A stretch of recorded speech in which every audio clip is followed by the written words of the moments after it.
Je me trouvais une somme disponible à Londres. Je l'y avais apporté dans ma course de 1814.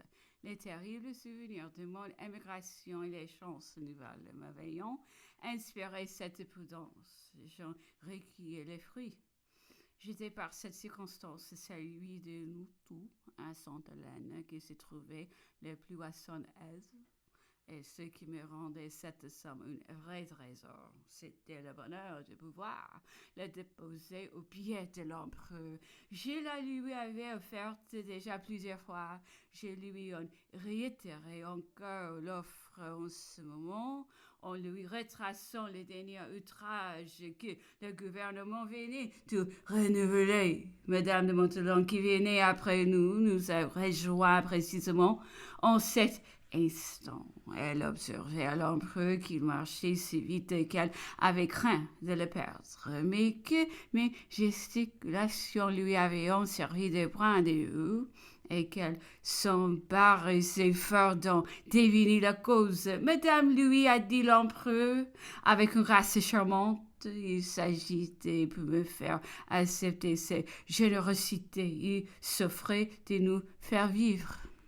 Nous sommes rentrés presque aussitôt. Il faisait très humide. L'empereur se plaignait de ses temps.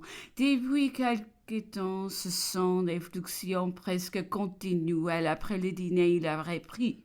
L'Odyssée, nous en étions combat des rues contre Ulysse.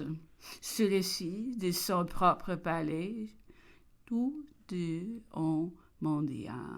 L'empereur s'éprouvait fort de cet épisode. Il le trouvait misérable, sale, inconvénient, indigne d'un roi. Et puis, ajoutait-il, après avoir épuisé tout ce que je trouve de mauvais, je devine ce qui m'affecte encore.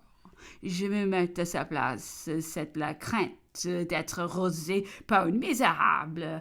Il n'est pas donné à tout prince, à tout général d'avoir des épaules de ses gardes, des grenadiers, n'est pas portefeuille qui veut de bonne humeur. Remédie à tout cela en faisant ces héros autant des colosses, mais ils n'en est pas ici parmi nous.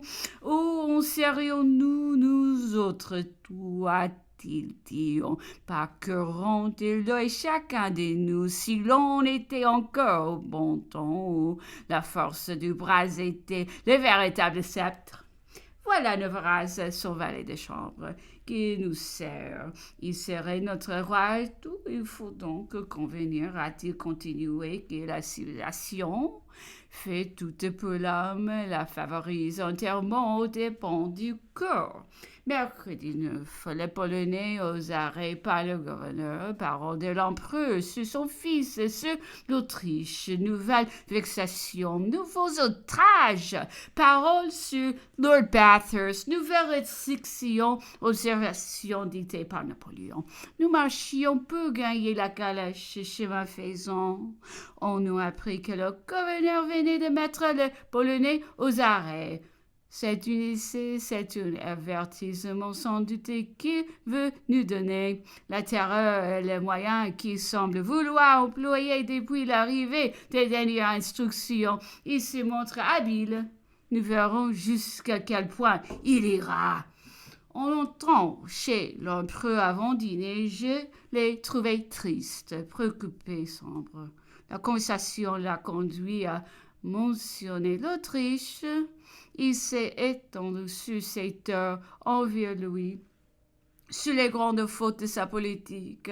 Il a peint la faiblesse du souverain qui n'a montré d'énergie, disait-il, qui ait pu se perdre au moral aux yeux des peuples.